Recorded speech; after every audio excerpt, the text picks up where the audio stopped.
towering above you and all the flames and the smoke. The billowing smoke everywhere, right? Old converted. Of course, the rocket people made us stand miles away. Hello, and welcome to this recording brought to you by the British Council. Archaeology by Paul Millard. Archaeology, like many academic words, comes from Greek and means, more or less, the study of old things. So it is really a part of the study of history. However, most historians use paper evidence, such as letters, documents, paintings and photographs. But archaeologists learn from the objects left behind by the humans of long ago. Normally, these are the hard materials that don't decompose or disappear very quickly. Things like human bones and skeletons, objects made from stone and metal, and ceramics. Sometimes archaeologists and historians work together. Take, for example, the study of the Romans, who dominated the Mediterranean area and much of Europe 2,000 years ago. We know a lot about them from their writing, and some of their most famous writers are still quoted in English. We also know a lot about them from what they made, from their coins to their buildings. Archaeologists have worked on Roman remains as far apart as Hadrian's Wall in the north of England and Leptis Magna in Libya. Of course, for much of human history, there are no written documents at all. Who were the first humans, and where did they come from? This is a job for the archaeologists, who have found and dated the bones and objects left behind.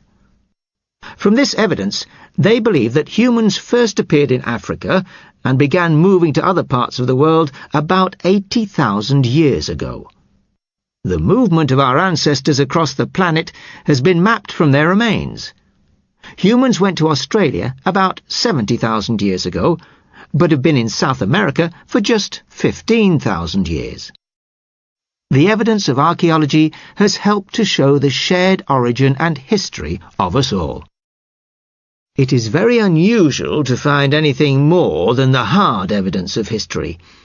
Normally, the bacteria in the air eat away at soft organic material, like bodies, clothes, and things made of wood. Occasionally, things are different. A mind-boggling discovery. In 1984, two men made an amazing discovery while working in a bog called Lindo Moss, near Manchester, in the north of England. A bog is a very wet area of earth, with a lot of plants growing in it. It can be like a very big and very thick vegetable soup. Walk in the wrong place, and you can sink and disappear forever.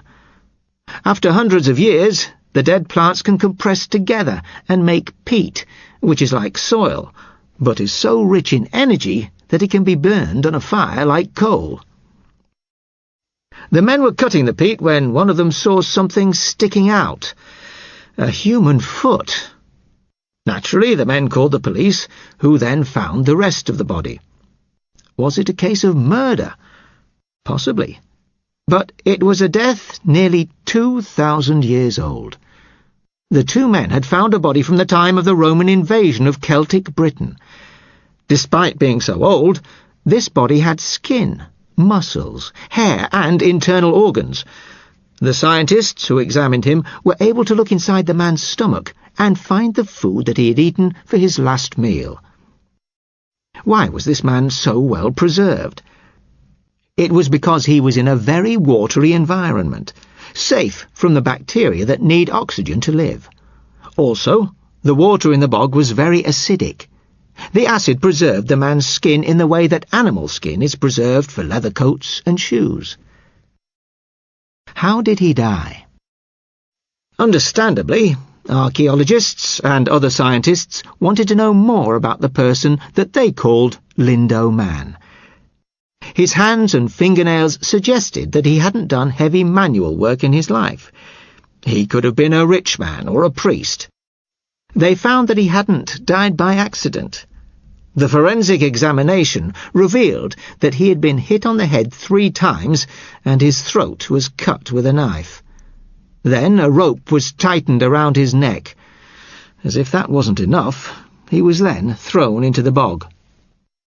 So, Lindo Man was killed using 3 different methods, when just one would have been sufficient. The archaeologists believe that he was sacrificed to 3 different Celtic gods, called Taranis, Esus, and Cutates. Each god required a different form of death. A sacrifice to Cutates required drowning, which is why he was found in the bog. Nobody can tell the complete story of Lindo Man. The Romans said that the Celts made sacrifices every May to make sure that there was enough food that year. Was he a typical routine sacrifice? An archaeologist called Anne Ross has suggested that Lindo Man was a special case. Why would an important man be sacrificed to 3 gods? Perhaps it was in response to the Roman invasion of Britain, which started in the year AD 43, close to the time that Lindo Man died.